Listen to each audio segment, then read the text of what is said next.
The great library floated in the darkness between stars, a structure so vast it had its own gravity.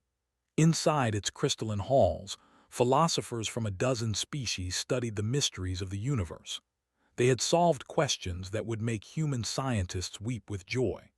They understood the birth of galaxies, the mathematics of consciousness, and the precise moment when order became chaos. But they could not understand humans. High Philosopher stood before the grand conclave, his four eyes dim with frustration. Around him, the greatest minds in the galaxy waited in their meditation pods, their attention focused entirely on his presentation. He had spent 200 years studying Earth and its strange inhabitants. 200 years, and he was more confused now than when he started. "The humans continue to defy all logical patterns," said his translator, converting his electromagnetic pulses into words the others could understand. "I have documented 73,000 instances of what they call compassion. In each case, the humans acted against their own survival interest." A murmur rippled through the conclave.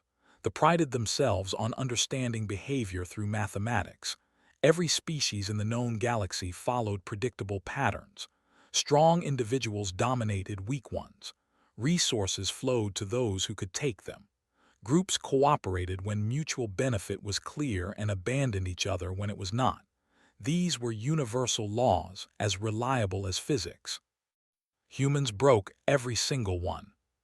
"Show us your most puzzling example," requested elder mathematician X, her voice like wind chimes in a storm. Activated a holographic display. The conclave watched as human soldiers, wearing the colors of one nation, pulled wounded enemy soldiers from burning vehicles. They used their own medical supplies on these enemies. They risked their lives for people who had been trying to kill them moments before. "Perhaps they are securing prisoners for information," suggested a young philosopher from the back. "No," replied. "We analyzed their communications. They receive no tactical advantage. In fact, in 32% of cases, the rescued enemy soldiers return to combat against them later. The humans know this.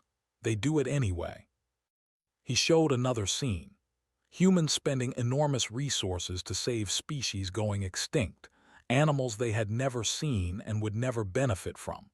He showed them rescuing creatures that were actively dangerous to them, snakes and predators and toxic insects. He showed them weeping over the deaths of pets, animals that provided no economic value. "This is merely foolishness," said X. "They will learn." "That's what I thought," said quietly. "I have studied their history going back 12,000 years. They have not learned. If anything, this behavior grows stronger as they advance." He displayed Earth's timeline. Wars where medics treated all wounded equally, regardless of which side they fought for. Strangers diving into freezing water to save drowning children who were not their own. Humans giving away food when they themselves were hungry, sheltering others when they had barely enough shelter themselves. The conclave fell silent. This was not foolishness. Foolishness was random, inconsistent. This was a pattern repeated across continents and centuries, across all human cultures and circumstances, but it made no sense. "There must be a hidden genetic advantage," X said, though her voice held doubt. "Perhaps they are related in ways we cannot detect." Had considered this. He had analyzed human genetics exhaustively. They save strangers from across their planet, people who share less genetic similarity than random members of most species. They save members of other species entirely. The genetic explanation fails. "Then it must be reciprocal altruism," another philosopher suggested.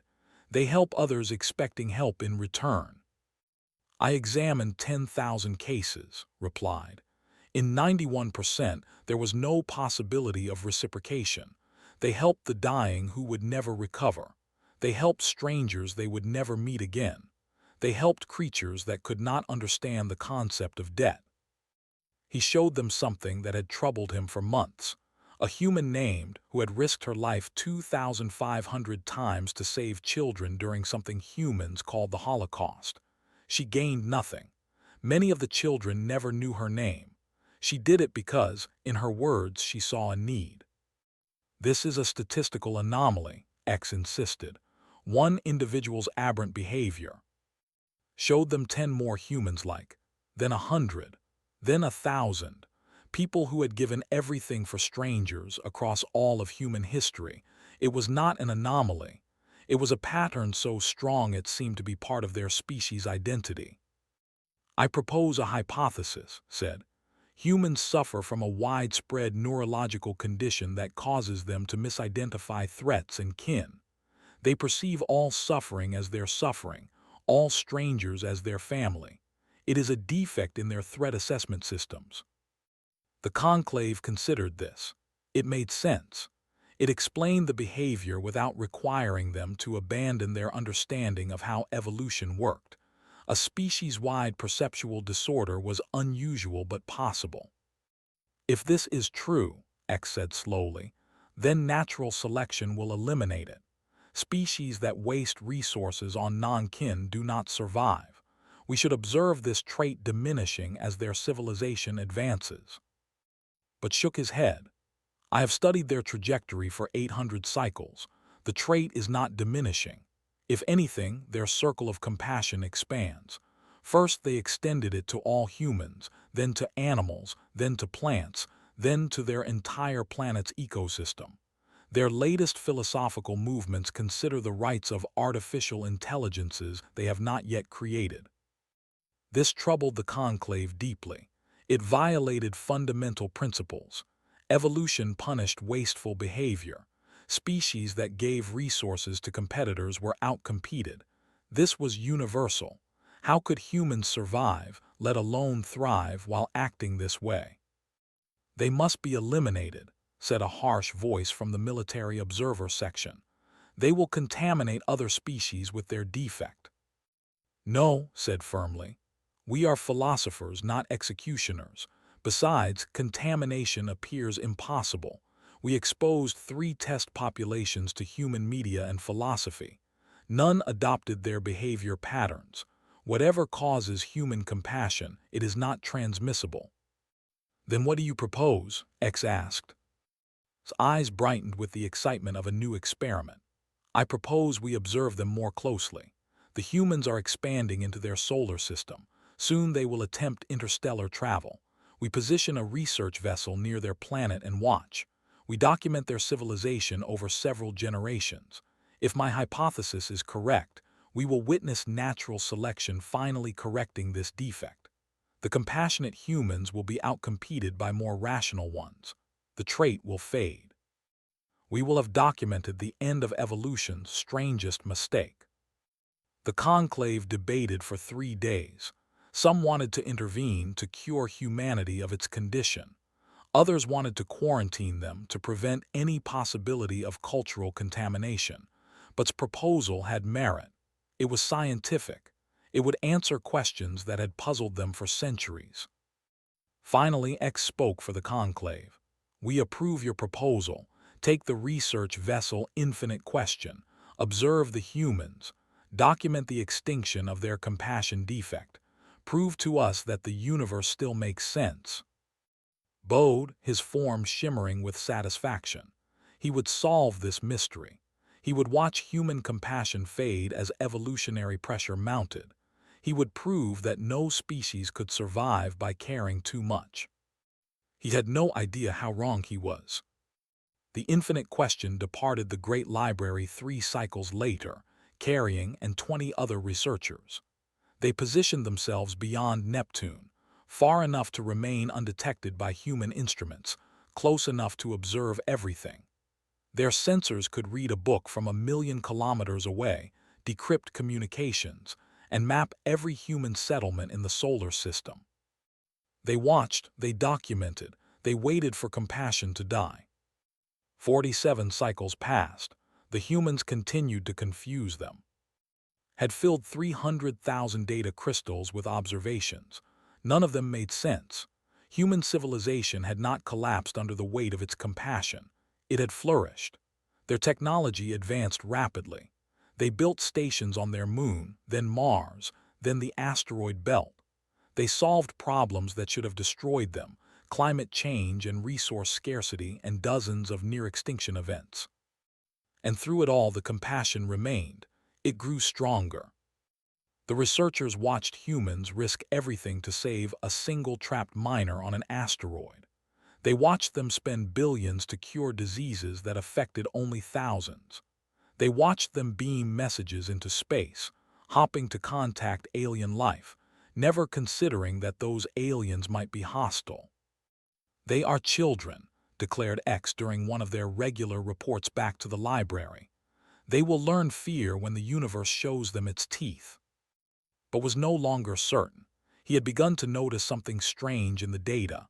Human compassion was not random or instinctive. It was chosen. They taught it to their children through stories and songs. They celebrated it in their heroes. They built entire philosophies around it. They knew it was costly and did it anyway. This was not a defect. This was intentional. Before he could share this observation with X, the alarms on the Infinite Question began to scream. Their sensors had detected a catastrophic failure in human space, and it was going to change everything thought he understood about the universe. The colony ship New Horizon had been humanity's proudest achievement. 12,000 people traveling toward in a vessel that was part city, part spaceship, part dream. They had launched 6 months ago to great celebration. Families, scientists, artists, and dreamers all heading toward a new world. Now they were going to die. Watch the disaster unfold through the Infinite Question sensors. A microscopic defect in the reactor shielding had gone unnoticed during construction. Now, under the stress of constant acceleration, it had cascaded into a complete system failure. The New Horizons reactor would explode in 6 hours and 17 minutes. The ship's distress signal reached Earth at the speed of light, calculated the response time. The nearest human rescue ships were 8 days away. The New Horizons emergency systems could not be repaired without parts they did not have. The math was simple and cruel. 12,000 humans were going to die, and there was nothing anyone could do about it. "Fascinating," murmured one of the researchers. "We will observe how humans respond to certain death. This will provide valuable data on their psychological limits." Said nothing. He simply watched Earth and its colonies, wondering how humans would grieve for strangers they could not save. What he saw instead shook him to his core. Across human space, everything stopped. Stock markets froze mid-trade. Government sessions paused. Entertainment channels went dark. Every human who could access a communication feed learned about the New Horizon within minutes. And then they acted. Earth's largest industrial complex, which had been building warships, immediately retooled to construct experimental rescue drones. Physicists who had spent years in academic feuds called each other, working together on equations for faster-than-light jumps that probably violated physics. Engineers who had never met anyone on the New Horizon worked without sleep, trying to invent miracles. Money poured in. Strangers donated their savings to fund long-shot rescue technologies. A child sent her birthday money. An old man sent his retirement fund. Millions of humans who would never benefit from saving the New Horizon gave everything they could. Religious leaders who normally argued about theology held joint prayer vigils. Scientists who did not believe in prayer worked alongside them. Corporations that competed viciously pooled their resources. Nations that barely spoke to each other shared classified technology. All for 12,000 people, most of them would never meet. Ran the simulation 17 times, certain his translation software was malfunctioning. But no, the data was clear. Humanity was not accepting the loss. They were attempting to rewrite reality itself. "This is mass hysteria," declared X over the communication link. "They cannot accept what cannot be changed." but was no longer listening to her. He was watching something unprecedented in all his years of study. He was watching an entire species refuse to accept the unacceptable. 23 different rescue scenarios were attempted. 23 times physics said no. Felt a strange sensation, something he later recognized as sadness. The humans were fighting so hard, and it would not matter. The universe did not care about effort or compassion or desperate hope. Then a single message went out from Earth, and everything changed again. A human pilot named Maria volunteered for a one-way trip. She was nobody famous, just a courier pilot with 7 years of experience and an 8-year-old daughter named Lily. She had no connection to anyone on the New Horizon. She had never even visited the colonies. But she had a fast ship, and engineers thought they could modify it to reach the New Horizon in time. The modifications would destroy her ship. The speed required would probably kill her. If she survived the journey, she would be stranded in deep space with no hope of rescue. She had an 8% chance of survival. The lead engineer told her this directly, his voice breaking as he spoke. Maria said yes anyway. Pulled her file, certain there must be a hidden connection. Perhaps she had family on the New Horizon. Perhaps she was being coerced. Perhaps she believed in an afterlife and saw this as a path to divine reward. But no, Maria had no family on the New Horizon. No one was forcing her. She had expressed doubts about religion in past communications. She was simply a woman who saw people dying and decided she would rather die trying to save them than live knowing she could have tried. This is insanity, X said. She is sacrificing certain safety for near certain death to save strangers. This violates every principle of self-preservation. Said nothing. He was watching Maria say goodbye to her daughter, watching her record a message that would be delivered if she died. He was watching her board a ship that would probably kill her, and he was watching 12,000 strangers pray for a woman they had never met. And he was beginning to understand something that would change the civilization forever. Maria launched into the darkness, and the galaxy held its breath. The infinite question sensors tracked every moment of Maria's desperate flight. The human engineers had done impossible things to her ship, pushing it far beyond its designed limits. They had stripped it down to the essential systems, removed every gram of unnecessary weight, and installed a drive system that should not have worked. It worked anyway. Accelerated at speeds that should have killed her.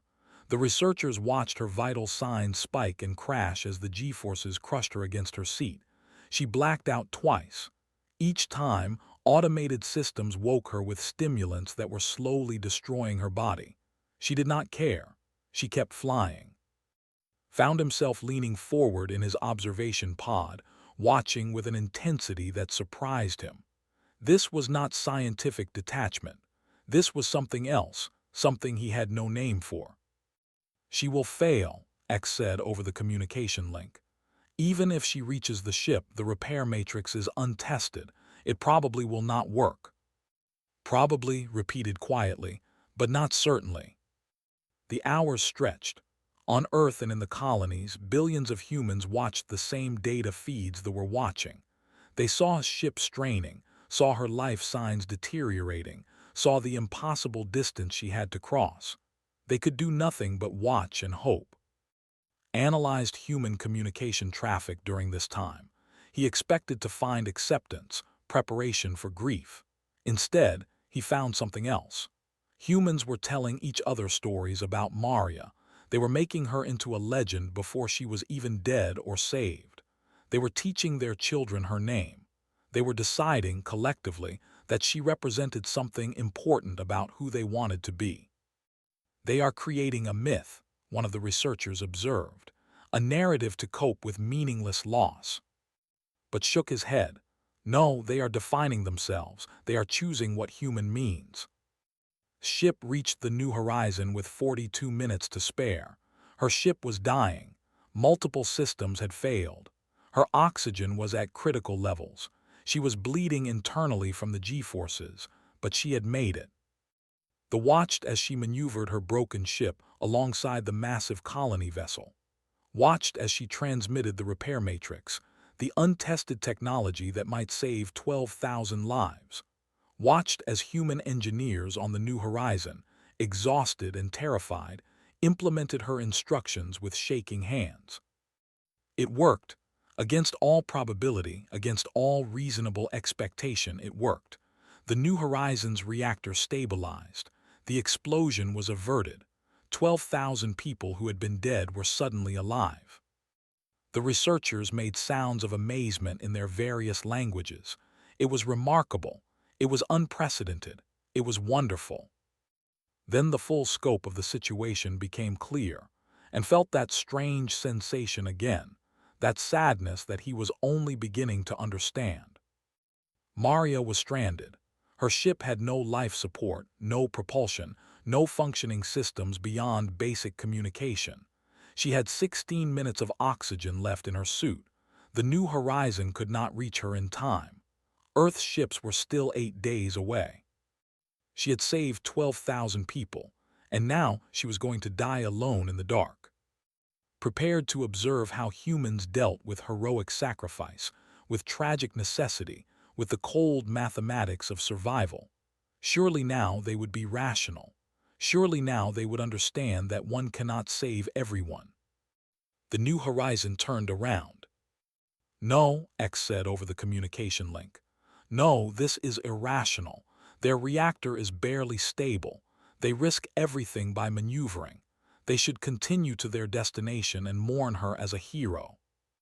But the New Horizon was turning, its massive bulk rotating slowly in space, its barely repaired reactor straining as thrusters fired. The ship's captain sent a message to Earth, to the families watching, to the universe itself.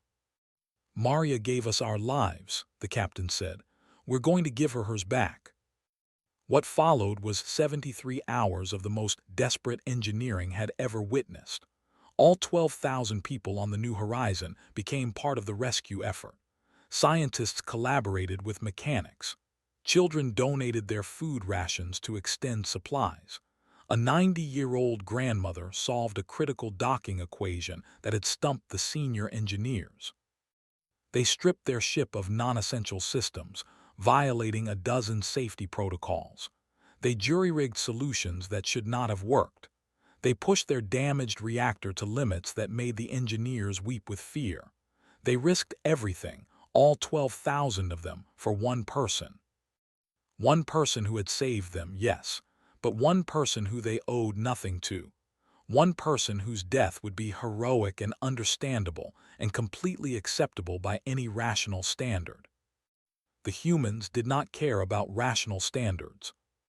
Watched them work. He watched strangers become a single organism, focused entirely on one goal. He watched them refuse to accept loss, refuse to give up, refuse to let the universe take someone they had decided mattered. "They are destroying themselves for her," X said, and her voice held something like horror. "They will all die trying to save her." But they did not die. They succeeded.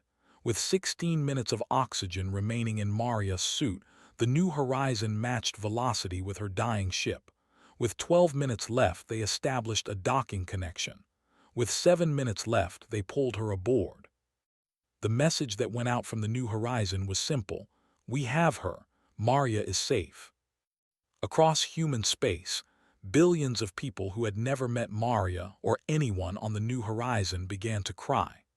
They cried with relief and joy and something deeper, something that was only beginning to understand.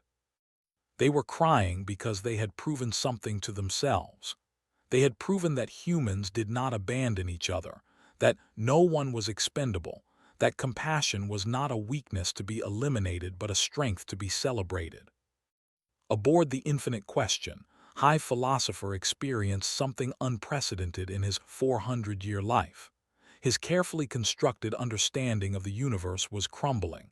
Every principle he had believed was being rewritten, and he was not upset about it. He was in awe. "Do you see?" he asked his fellow researchers. "Do you understand what we have witnessed?" They did not.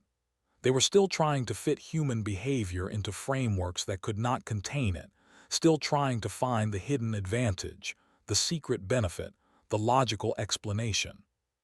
But had moved beyond that.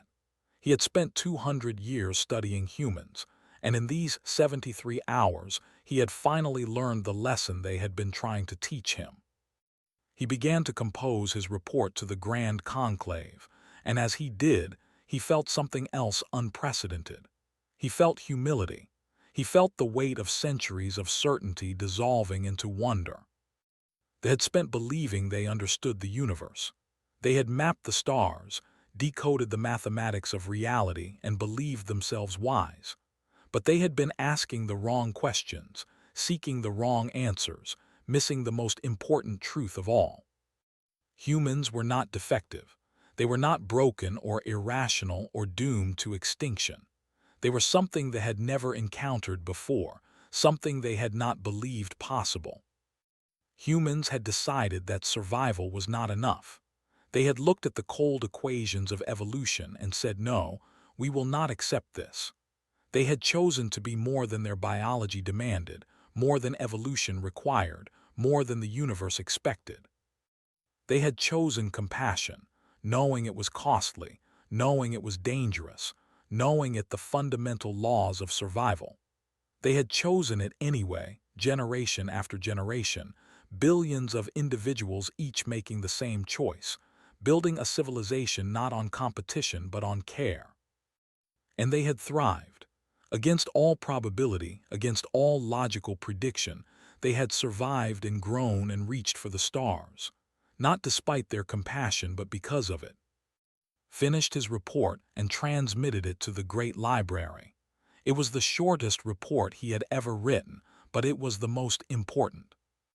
Honored Conclave, he wrote, I have spent 200 years studying human compassion.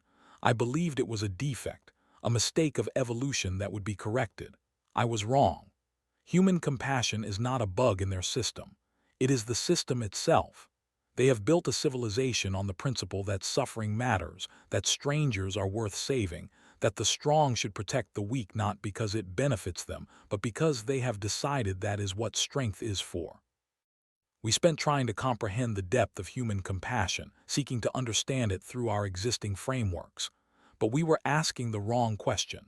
We sought to analyze it as we would gravity or magnetism, as a force that simply exists. But human compassion is not a force. It is a choice. It is millions of individual choices, repeated constantly, accumulated over generations, becoming something more than the sum of its parts. They are not afflicted with compassion. They are elevated by it. They have learned something that we, with all our wisdom and philosophy, never understood. They have learned that the universe does not care about anyone, and they have decided that this means they must care about everyone. I recommend that the collective make first contact with humanity, not as observers or teachers, but as students. We have much to learn from them. He closed the transmission and sat back in his observation pod, his 4 eyes fixed on the small blue world that orbited an unremarkable yellow star. A world full of irrational, illogical, impossibly compassionate creatures who had somehow built something beautiful in an indifferent universe. 3 cycles later, X transmitted the conclave's response. Expected debate, argument, perhaps even censure for his radical conclusions. Instead, he received a single sentence: prepare first contact protocols. We are ready to learn. They had spent millions of years believing they were the wise ones, the advanced ones, the beings who understood the deepest truths of existence. In the end, it took a species barely out of their home system to teach them the most important lesson of all. The universe does not care, but someone should, and that choice, repeated across billions of souls, makes all the difference. Watched as the infinite question prepared to reveal itself to humanity, and he felt something he had not felt in centuries. He felt hope, not for his own species, though he had that too, but hope for the galaxy itself, for all the civilizations that would meet humanity and learn what they had learned. The humans were coming, and they were going to teach the stars how to care.